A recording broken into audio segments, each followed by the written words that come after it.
साथियों, यूट्यूब के channel hive scholar पर आप सभी का स्वागत है। आज हम एक महत्वपूर्ण जानकारी आपके बीच में शेयर करने जा रहे हैं। आप लोगों को पता होगा कि यूपीएसआई की वैकेंसी आ चुकी है और यह वैकेंसी बहुत ही अच्छी वैकेंसी है, जिसमें कि विभिन्न पद शामिल हैं।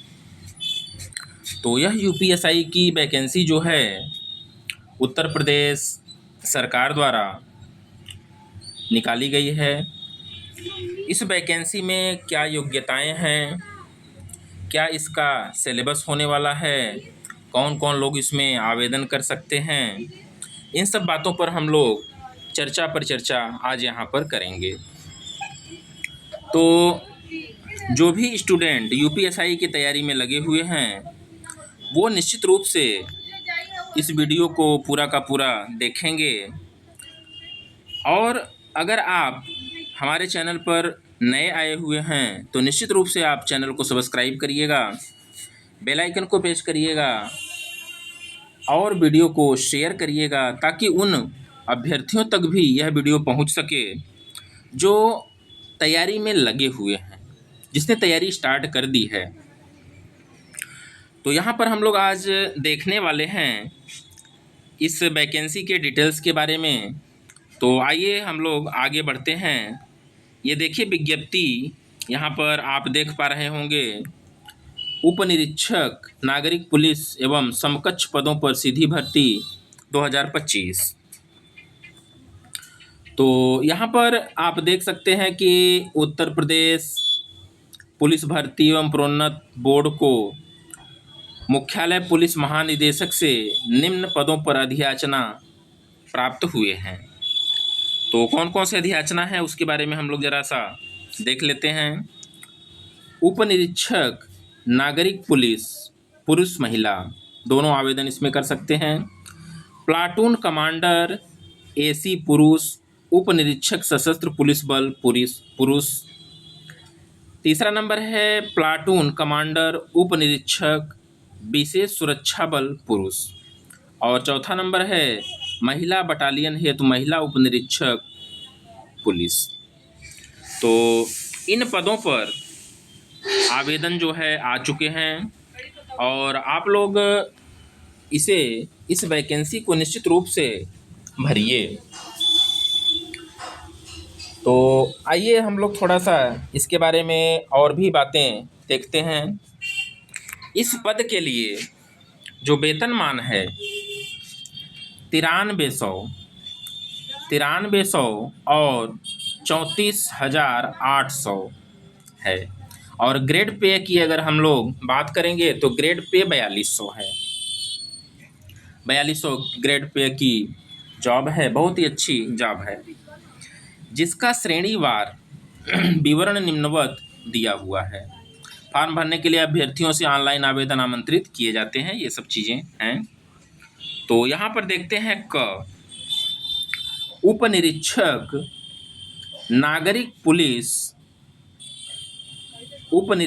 नागरिक पुलिस महिला के रिक्त पदों पर श्रेणीवार विवरण यहाँ पर दिया हुआ है।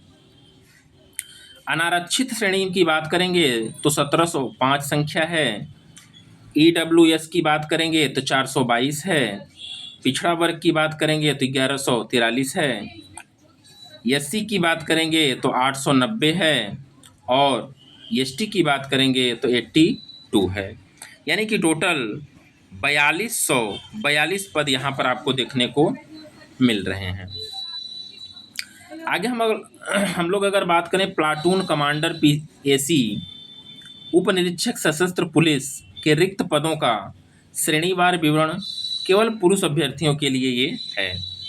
तो इसकी अगर हम लोग बात करेंगे यहाँ पर तो श्रेणीवार देखिए, अनारक्षित में 56 संख्या है, ईडब्ल्यूएस में 13 है, पिछड़ा वर्ग में 36 है, अनुसूचित जाति में 28 है और जनजाति में 2 सीटें हैं। यानी कि टोटल आपको 135 पद यहाँ पर देखने को मिल जा रहे हैं।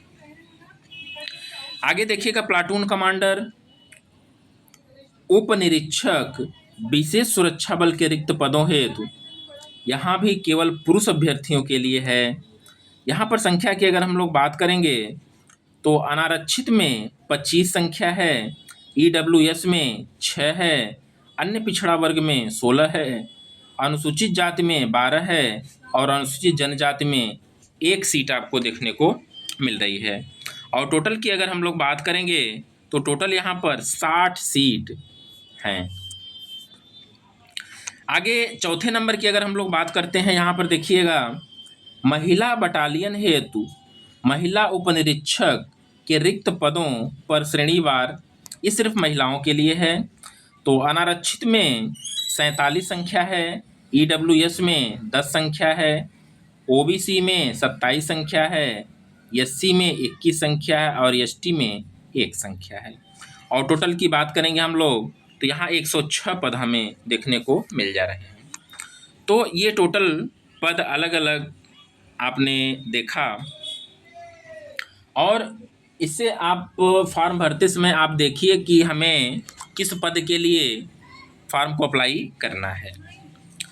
यहाँ पर हम लोग देखेंगे ज़रा सा नोट में, उत्तर प्रदेश पुलिस में प्लाटून कमांडर, उप निरीक्षक सशस्त्र पुलिस एवं प्लाटून कमांडर, उप निरीक्षक विशेष सुरक्षा बल के पदों पर चयन हेतु केवल पुरुष अभ्यर्थी ही पात्र होंगे। इन सब चीज़ों का ध्यान में रख करके लड़कियां जो भर रही हैं विशेष रूप से इन सब चीज़ों का ध्यान रखेंगी। दूसरा नंबर दिया हुआ है, उत्तर प्रदेश पुलिस में महिला बटालियन हेतु महिला उपनिरीक्षक नागरिक पुलिस पीसी के पदों हेतु केवल महिला अभ्यर्थी पात्र होंगी। तो ठीक है, आगे हम लोग देख लेते हैं, जरा सा समय सारणी देख लेते हैं। आवेदन के समय सारणी देखिए, ऑनलाइन आवेदन करने की तिथि 12/8/2025 से 11/9/2025 तक है। ऑनलाइन आवेदन शुल्क जमा करने की जो तिथि है 12/8/2025 से 11/9/2025 तक है।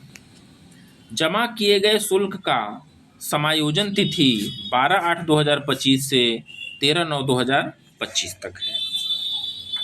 तो इसके लिए आप लोगों को पता होगा कि आप लोगों को OTR करवाना पड़ता है, वन टाइम रजिस्ट्रेशन आपको पहले करवाना पड़ेगा, उसके बाद आप लोग फॉर्म को अप्लाई कर पाएंगे। आगे हम लोग जो महत्वपूर्ण बात है, शैक्षिक अर्हता। शैक्षिक अर्हता क्या है इसके लिए, तो आप सीधे से जानिएगा। इसके लिए पहली जो अर्हता है स्नातक है, आपके पास स्नातक डिग्री होनी चाहिए। अच्छा, आगे देखते हैं जरा सा और क्या योग्यताएं हैं, उसके बारे में भी हम लोग देख लेते हैं। आवेदन करते समय अभ्यर्थी को अपेक्षित शैक्षिक अर्हता अवश्य धारित करनी चाहिए तथा उसकी अंक तालिका अथवा प्रमाण पत्र तत्समय आपके पास उपलब्ध होने चाहिए। अपेक्षित शैक्षिक अर्हता है परीक्षा में सम्मिलित हुए अथवा सम्मिलित होने वाले अभ्यर्थी पात्र नहीं होंगे। अगर कोई अपीयरिंग में है तो वह पात्र नहीं है। आपका ग्रेजुएशन कंप्लीट होना चाहिए, इस चीज़ को ध्यान में रखेंगे। पता लगे आप BA थर्ड ईयर का रिजल्ट नहीं आया हुआ है और आप फॉर्म को अप्लाई करना चाहते हैं तो आप अप्लाई नहीं कर सकते हैं। आगे देखते हैं, आवेदन पत्र में शैक्षिक अर्हता की यथार्थता, शुद्धता एवं समकक्षता को सिद्ध करने के लिए अभिलेखीय साक्ष्य प्रस्तुत करने का दायित्व अभ्यर्थी का होगा। इस संबंध में कोई बोर्ड का निर्णय अंतिम होगा। तो ठीक है, ये सब चीज़ें हैं। आइए देखते हैं अधिमानी अर्हता, और भी अर्हताएं आपके पास क्या होनी चाहिए। तो यहाँ पर देखिए जो इम्पॉर्टेंट चीज़ है, अधिमानी अर्हता के कोई अंक नहीं होंगे, बल्कि 2 या 2 से अधिक अभ्यर्थियों के बराबर अंक प्राप्त करने की दशा में अधिमानी अर्हता के अभ्यर्थियों के प्रस्तर 3.4 के अधीन वरीयता दी जाएगी। अब देखिए, अधिमानी अर्हता में आपके पास नाइलेट का यानी कि डोएक का आपके पास O लेवल का सर्टिफिकेट होना चाहिए। दूसरी चीज़ है, प्रादेशिक सेना में न्यूनतम 2 वर्ष का अनुभव होना चाहिए। अगर आपके NCC B का प्रमाण पत्र हो तो भी आप इसे अप्लाई लगा सकते हैं। 1 से अधिक अधिमानी अर्हता रखने वाले अभ्यर्थियों को केवल एक ही अधिमानी अर्हता का लाभ दिया जाएगा। मान लीजिए आपके पास तीनों है तो आपको एक ही का लाभ मिलेगा। अब आइए महत्वपूर्ण बात कर लेते हैं एज। एज की बात यहाँ पर करते हैं। देखिए, विज्ञापित पदों की नियमावलियों यथा संशोधित के अनुसार भर्ती के लिए यह आवश्यक है कि क्या क्या चीज़ें आवश्यक हैं, जरा सा यहाँ पर हम लोग इसके बारे में विस्तार पूर्वक देख लेते हैं। उप निरीक्षक नागरिक पुलिस पुरुष महिला तथा महिला बटालियन हेतु केवल महिला उप निरीक्षक पीसी के पदों हेतु क्या योग्यता है?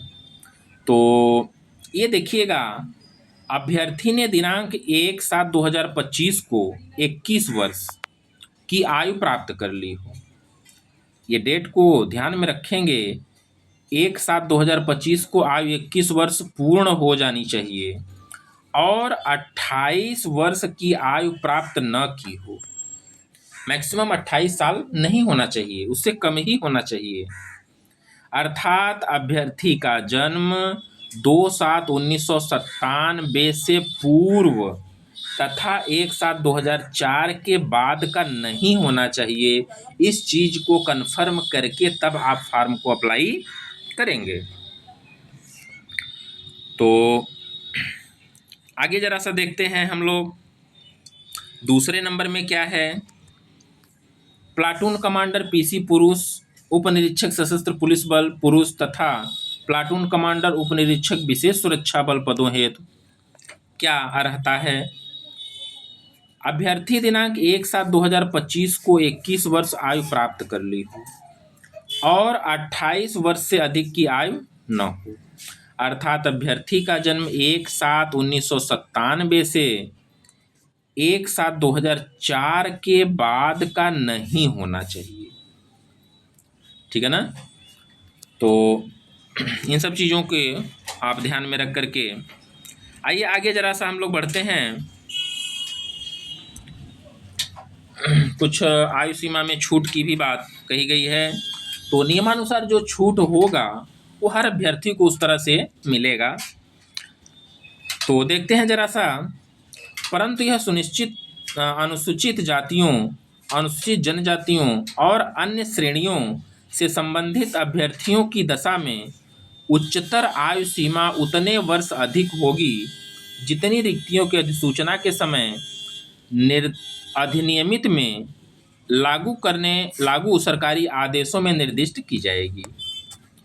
अब देखिएगा, यहाँ पर आयु सीमा में छूट दिए जाने हैं तो उत्तर प्रदेश शासन के शासनादेश संख्या ये देखिए दिया हुआ है 26/5/2025 के क्रम में मात्र इस भर्ती हेतु निर्धारित आयु सीमा में सभी वर्गों के अभ्यर्थियों के लिए अपवाद स्वरूप एक बार के लिए 3 वर्ष की छूट दी जाएगी।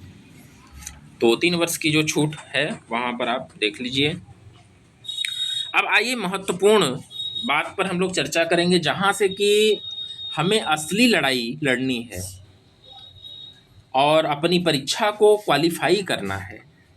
उस टॉपिक पर हम लोग पहुँचते हैं। और उसके पहले के जो टॉपिक थे वो तो कॉमन चीज़ें थी, वहाँ पर जो है एज कितना है, तो क्या क्या योग्यताएं होनी चाहिए। और अब यहाँ पर हम लोग आते हैं मुख्य टॉपिक पर, बातें जरा सा करेंगे। तो देखिए, लिखित परीक्षा का जो पाठ्यक्रम है इसको आप ध्यान में रखिए और पाठ्यक्रम को आप अपनी कॉपी में नोट करिए। जो सिलेबस है इससे ये होगा कि आपको क्या पढ़ना है और क्या नहीं पढ़ना है, इस चीज़ की जानकारी आपको हो जाएगी। तो जो टॉपिक आपके सिलेबस में है क्वेश्चन वहीं से बनेंगे, आपके टॉपिक से बाहर नहीं जाएगा। इसलिए सिलेबस को जानना बहुत ही ज़रूरी होता है। तो आइए हम लोग सिलेबस को देखते हैं क्या क्या चीज़ें हैं। ये देखिए, सामान्य हिंदी है जिसमें कि 40 प्रश्न होंगे। अधिकतम अंक 100 अंक वस्तुनिष्ठ प्रकार का। मूल विधि, संविधान, सामान्य ज्ञान, यहाँ से आपको 40 प्रश्नों को देखने को मिल जाएंगे। तीसरा नंबर है संख्यात्मक एवं मानसिक अभियोग्यता, यहाँ से भी आपको 40 अंक मिलने वाले हैं। और मानसिक अभिरुचि परीक्षा, बुद्धि लब्धि परीक्षा, तार्किक परीक्षा, यहाँ से आपको 40 प्रश्न मिलने वाले हैं। टोटल प्रश्नों की संख्या 160 होगी और अंकों की संख्या 400 होगी। तो यहाँ पर आप देख सकते हैं कि जो सिलेबस है वो थोड़ा सा कठिन होने वाला है। सिलेबस जो है थोड़ा सा कठिन होने वाला है, क्योंकि मूल संविधान, मूल विधि, सामान्य ज्ञान, संख्यात्मक, मानसिक योग्यता, तार्किक परीक्षा, बुद्धि लब्धि, ये सारी चीज़ें इसमें इंक्लूड की गई हैं इसके जीके जीएस में। तो इस चीज़ को आप निश्चित रूप से देखेंगे। आगे देखते हैं हम लोग, थोड़ा सा विस्तार पूर्वक देखेंगे। पहला हमारा है सामान्य हिंदी। तो सामान्य हिंदी में हमें क्या क्या पढ़ना है, यह चीज़ हमारे लिए इम्पॉर्टेंट है। तो जरा सा देखते हैं, हिंदी और अन्य भारतीय भाषाएं। दूसरा नंबर है हिंदी व्याकरण का मौलिक ज्ञान। तीसरा है हिंदी वर्णमाला। चौथा है तत्सम तद्भव, पर्यायवाची, विलोम, अनेकार्थी, वाक्यांशों के स्थान पर एक शब्द, समरूपी भिन्नार्थक शब्द, अशुद्ध वाक्यों को शुद्ध करना, लिंग, वचन, कारक, सर्वनाम, विशेषण, क्रिया, काल, वाच्य, अव्यय, उपसर्ग, प्रत्यय, संधि, समास, विराम चिन्ह, मुहावरे एवं लोकोक्तियां, रस, छंद, अलंकार आदि। इतने चीज़ें हैं हिंदी में। बड़ा इजी नहीं है, ये भी समझ लीजिएगा, लेकिन कंटिन्यू मेहनत करेंगे तो निश्चित रूप से सफलता आपको मिलेगी। अपठित बोध, प्रसिद्ध कवि, लेखक एवं उनकी प्रसिद्ध रचनाएं, हिंदी भाषा में पुरस्कार और विविध से प्रश्न रहेंगे। विविध का मतलब होता है करंट अफेयर से आपको प्रश्न यहाँ पर मिलेंगे। ठीक है, तो इतनी चीज़ें हिंदी में आपको पढ़नी है।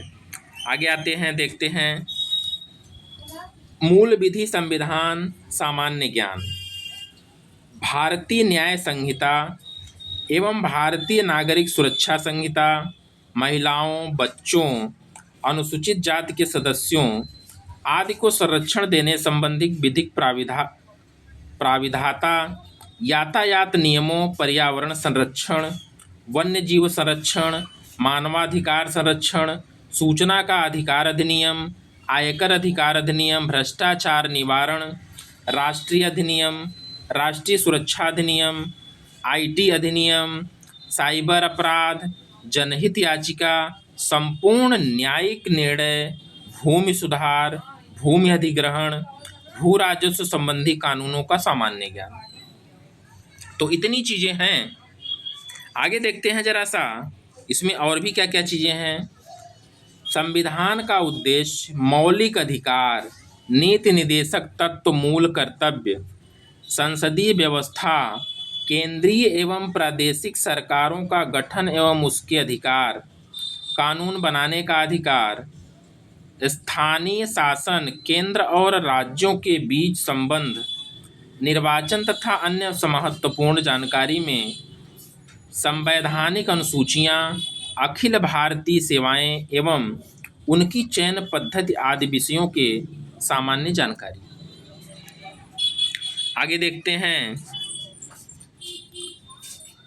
सामान्य विज्ञान, स्वास्थ्य एवं स्वास्थ्य विज्ञान, भारत का इतिहास, भारत का स्वतंत्रता संग्राम, भारतीय अर्थव्यवस्था एवं संस्कृति, भारतीय कृषि, वाणिज्य एवं व्यापार, जनसंख्या, पर्यावरण एवं नगरीकरण,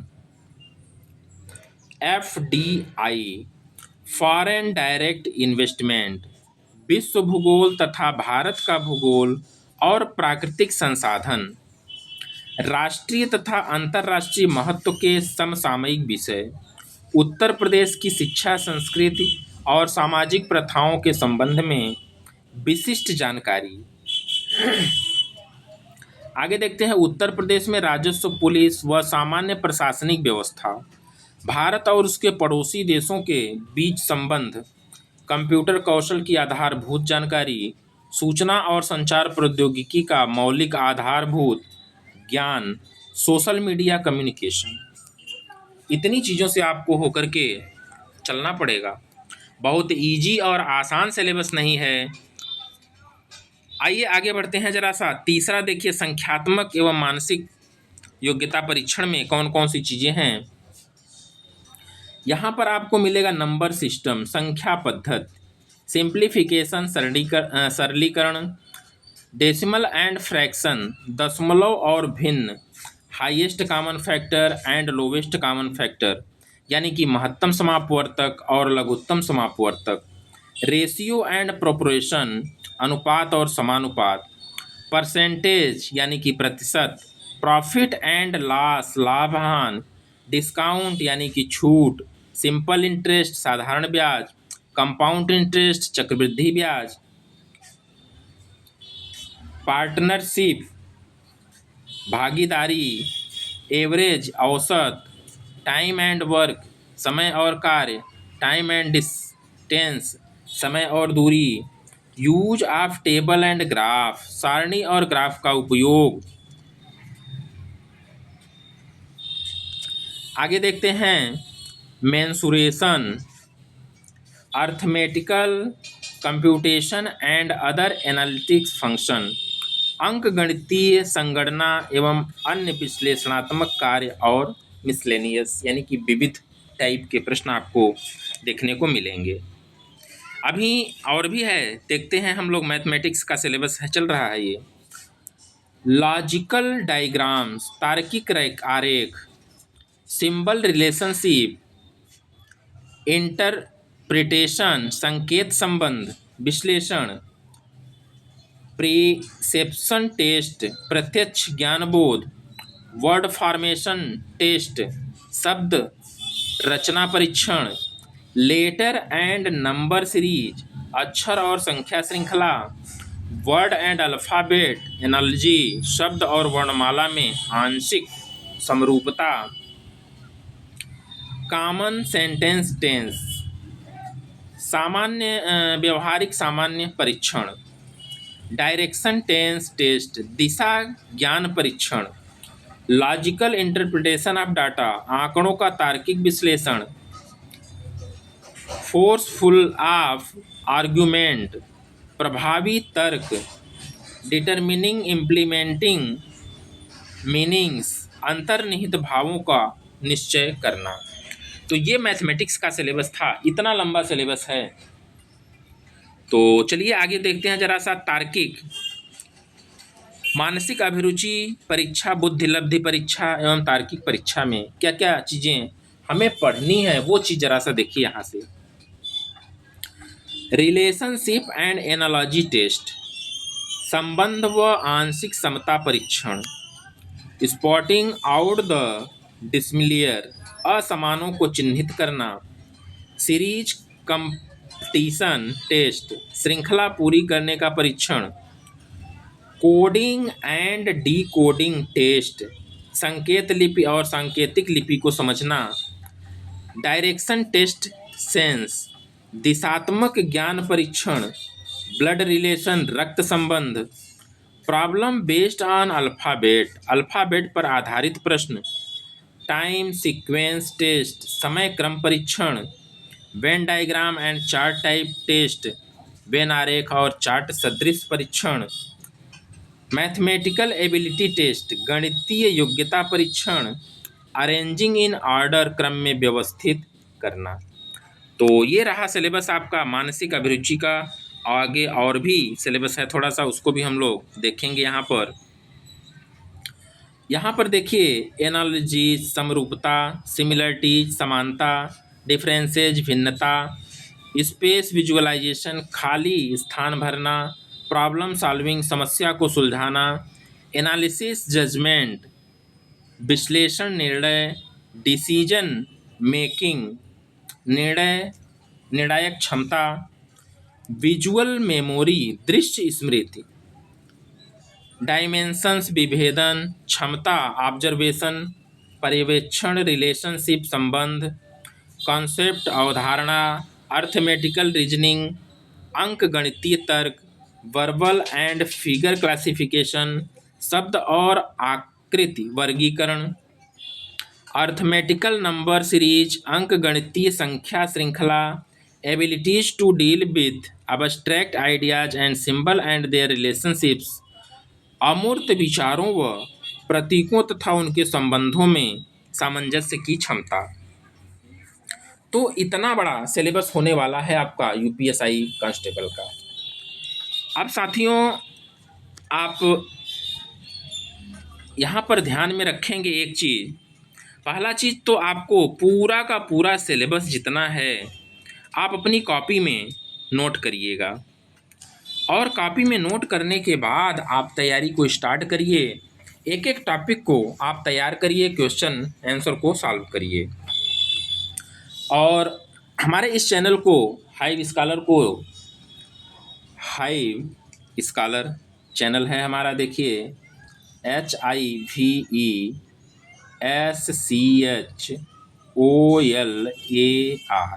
हाइव स्कॉलर को आप निश्चित रूप से सब्सक्राइब करिएगा, क्योंकि इस चैनल पर आपको जीके जीएस स्पेशल यूपीएसआई की क्लासेज मिलने वाली हैं। तो निश्चित रूप से पाठ्यक्रम को आप देखिए, सारी चीज़ों को देखिए, चैनल को भी सब्सक्राइब करिए और बेल आइकन को भी प्रेस करिए, ताकि आपको वीडियोज़ सही समय पर प्रतिदिन मिलता रहे। तो सभी तैयारी करने वाले जो साथी हैं उनसे एक बार फिर से हमारा रिक्वेस्ट है कि आप अपनी तैयारी में लग जाइए। और अब समय बहुत ही कम है अभी से, क्योंकि सिलेबस भी बहुत लेंदी है। इसको बहुत छोटा सा सिलेबस आप मत समझिए, बहुत काफ़ी लेंदी सिलेबस है। और अभी से अगर आप इसमें जुड़ जाते हैं, सिलेबस में लग जाते हैं, पढ़ाई को स्टार्ट कर देते हैं, तो निश्चित रूप से सफलता आपको मिलेगी। इसी के साथ हम एक बार और आपसे कहेंगे कि हमारे चैनल हाइव स्कॉलर को सब्सक्राइब करिएगा, बेल आइकन को प्रेस करिएगा। नियमित रूप से प्रश्नों को पाने के लिए आप हमसे जुड़े रहिए, और प्रतिदिन आपको कुछ न कुछ नई चीज़ें इस चैनल पर मिलेंगी, जो कि आपकी तैयारी के लिए बहुत ही इम्पॉर्टेंट होगा। और हमारी वीडियो के माध्यम से आप अपनी तैयारी को बेहद बेहतर बना सकते हैं। तो इसी के साथ हम आज के सेशन को समाप्त करते हैं। बने रहिएगा हमारे चैनल हाइव स्कॉलर पर। धन्यवाद।